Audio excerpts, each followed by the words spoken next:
Marvel for a moment at the result of combusting compressed fuel and air in Ferrari's stripped out, fully focused 488 Pista.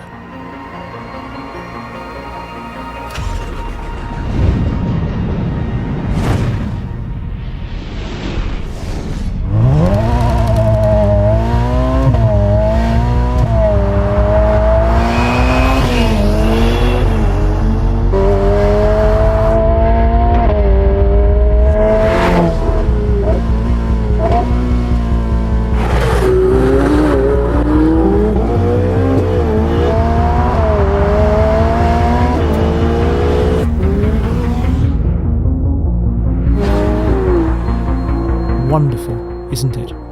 And yet, the glittering awards and sunny superlatives heaped upon the 458 Speciale mean that the 488 Pista, even a bright yellow one like this, will always sit in the shadow of its predecessor. Why? Because, well, the 458 Speciale was enough. It was more than enough. It was blooming near perfect, actually.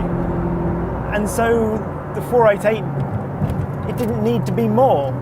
The Pista represents a supercar arms race that I think plenty of people are seeing as increasingly irrelevant.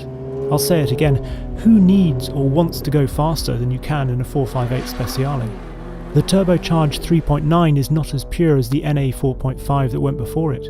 The extra grip means that it's even harder to enjoy on the road. However, does that make the 711 brake horsepower 488 Pista a bad car? No. Far from it. That would be like saying that someone with 2 rather than 3 Michelin stars is a bad chef. It's one of those cars that, unlike the 458 where that would rev out and obviously had a nice sounding top end, in this you can be travelling extremely quickly, about 2 or 3 gears higher than you would be if you were actually ringing it out. It's easy to forget that it has still more pace to offer. Which means that when you do unleash all the pace, it is unbelievable. It's even more extraordinary when you actually try and use all the revs. The chassis, like the 458, is mind-bendingly good. On a road like this, where there are lots of dips and crests, it's a bit of a trade-off, because you think, in one way, you want the bumpy road setting, but then actually on a road like this where you can take off, you then want the extra support of the normal setting, I suppose. You can hear the nose scuffing there. This is one thing this car really does tend to do. It will scuff its nose, so you need to be always reading the road as to where it might catch you out through the compressions. Every time the maestros at Maranello launch a new supercar, we hear a lot about the technology that underpins the performance. F1 track, SSC with FDE, FRS SCM-E, the sophisticated yet subtle systems that allow mortals to mimic the driving divinities. But the nice thing is that even if you go to CT or ESC off, you still have a car that actually is just so good. Even without all those electronic aids on, you've still got a car that is just so beautifully balanced. The other thing that I think you can definitely feel at work, it's not an aid, I suppose it's a system more than anything else, is the E-diff, the E-differential, because the way the rear wheels do claw at the tarmac out of corners, the traction it can get is phenomenal, and you just sense it working in a really nice way, just helping you.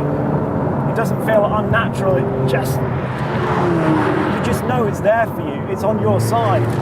I love driving this car in the wet, actually, which might seem weird because it can be very spiky in some respects, because the rear wheels have got more torque than they'd know what to do with in a month of Sundays. But that's where the steering comes into its own. It is incredibly quick, and every time you get into one of these cars, you have to just readjust, recalibrate your inputs. But once you're used to what this car does, It's like being given a steak knife after trying to use the butter knife on your sirloin for years. Yes, the car can be spiky, but you get used to A, the throttle inputs, and then the fact that when it's over the limit, you have this fantastically sharp steering to be able to catch the rear end. And that means it's just beautifully playful, actually. And in the wet, of course, the grit limits are lower, so you feel like you can just have more fun more of the time. And perhaps, curiously, that best sums up my feelings about the Pista. It is a brilliant, involving, life-affirming experience in exactly the conditions when you can't exploit its extra power and additional grip.